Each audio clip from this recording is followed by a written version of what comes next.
Today we're talking about the Umi Crystal, one of the most inexpensive, supposed frameless or bezel-less devices. If this can do what the more expensive ones have done for a lower price tag, it's definitely going to be an interesting proposition.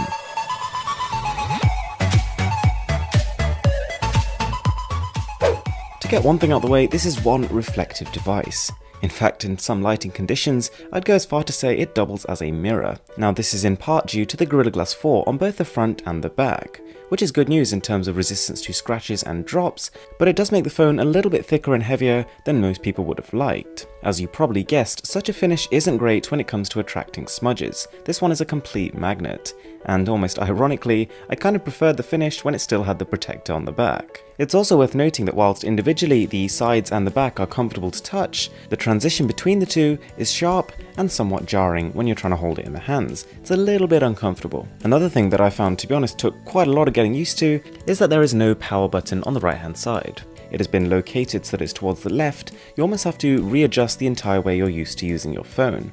Now the screen here really is rather good. The panel in question is provided by the company Sharp. It is a 5.5 inch 1080p display, and for the price it's pretty good in terms of colour reproduction and level of contrast. One thing worth bearing in mind is that compared to other supposed bezel-less smartphones, this one here has an 88% screen to body ratio, which is slightly lower than the 90s and sometimes even 93s we've seen on other devices. So there's a little bit more bezel here compared to some of the competitors, but it's hardly obtrusive. Now whilst the screen is great when you view it head on, it does have a little bit of a viewing angle problem, which is kind of disappointing considering this is a respected Sharp panel.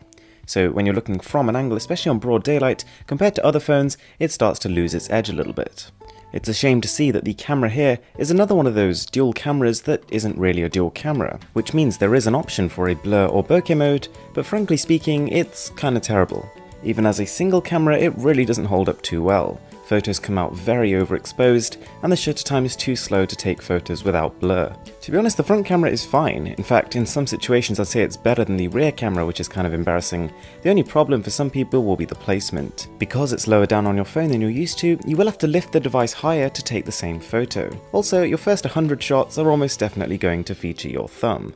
The model we've actually got here is the higher end version of the two, sporting 4GB of RAM and the MT6750T processor.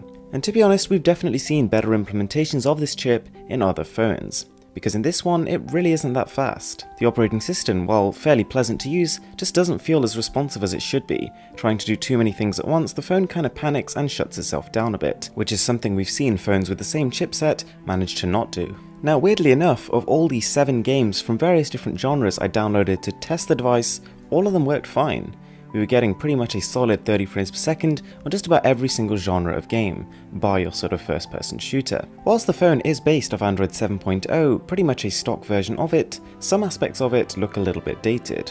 So it seems like a bit of a mismatch of past version of Androids. Some of the icons here are flat material icons, and others look like they were copied from Android 4.0. Now there is an on-screen navigation bar, but it's a bit of a shame to see that that space on the bottom of the phone has kind of been wasted. That should have been used for this instead. The fingerprint scanner is great. It's actually a really fast one once you can find it. Unfortunately, it suffers a similar fate to the Galaxy S8. Even though it's easy to reach for, it's hard to know when you're actually on it just because it's so flush with the body.